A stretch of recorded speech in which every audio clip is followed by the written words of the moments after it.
She didn't stop loving him. She just got tired of explaining what love truly meant. Because love isn't something you say.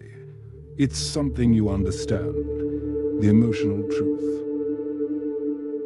Welcome back to my channel, The Emotional Truth. When a woman withdraws her energy, his ego begins to shatter. Some women don't disappear by leaving. They disappear by no longer pouring. Not loudly, not angrily, not with closure or confrontation, but with a quiet exhale that says, no more. To a man who has fed on admiration, emotional availability, and feminine softness as if it were oxygen, this is not absence, it is collapse. His world does not lose her. It loses the reflection he depended on to feel powerful, desired, validated, superior, worthy.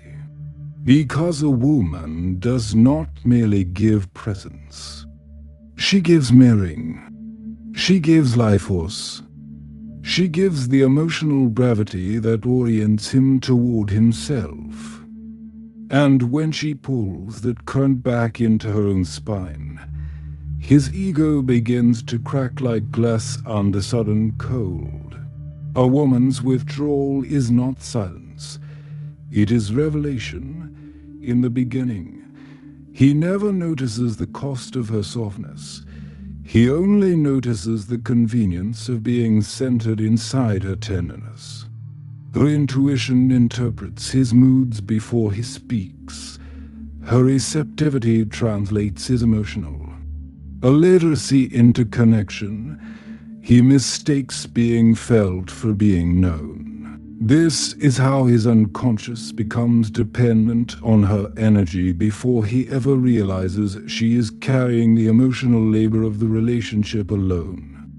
Jung wrote that the ego protects itself by refusing to see what threatens its solution.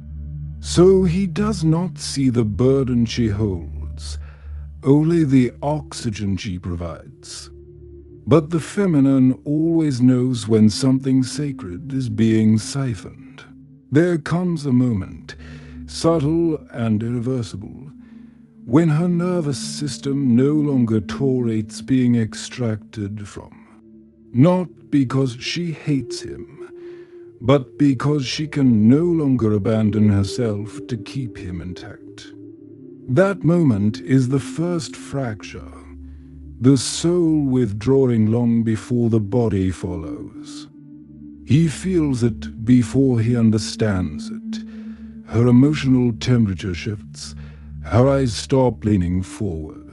Her responses soften into neutrality instead of effort.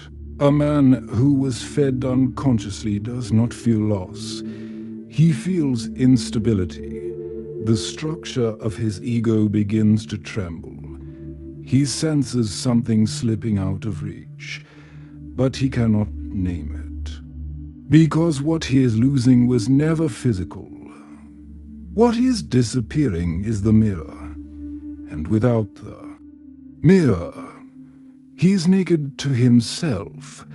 This is where confusion mutates into panic. He tries to pull her back, not through intimacy, but through entitlement. The ego does not chase love. It chases its own supply. He becomes performative, suddenly attentive, suddenly curious, suddenly present. But his presence is mechanical, driven not by devotion, but by fear of losing access. She feels it. The feminine body always feels counterfeit intention. So she does not move toward him. She moves deeper into herself. The well she once poured outward becomes a sanctuary she protects. This is the second fracture. Her energy is no longer relational. It becomes sovereign. And sovereignty is the one thing the ego cannot dominate. He begins to unravel, not because she punished him, but because she is no longer available to be used as emotional scaffolding. Without her empathy regulating his hollowness, he meets the wound he has spent his life outsourcing. Jung said, "The shadow is what we will do anything not to feel." Her withdrawal forces him to feel it. He does not miss her love. He misses the self he could pretend to be when he was standing in her light. The masculine that refuses to mature experiences feminine detachment as threat, not truth. So he blames her awakening instead of facing his own fragmentation.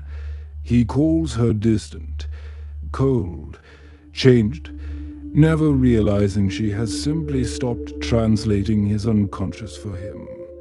She did not become cold. She became self-possessed. There is a sacred difference, and this is the final shattering. He realizes he is no longer the gravity around which she orbits. He is simply a chapter she has outgrown energetically, long before she leaves physically. The ego does not break because she walked away. It breaks because she no longer revolves around him. Her detachment is not revenge. It is alignment. It is the moment her nervous system returns home. To itself, he is left not with loneliness, but with the truth that her love was never the fuel he believed was his right. It was a gift he was never prepared to reciprocate. And the moment she chooses intimacy with her own soul of emotional duty to his wound, the illusion of his superiority dissolves. She does not need to prove anything. She does not need to explain. The withdrawal itself is the message.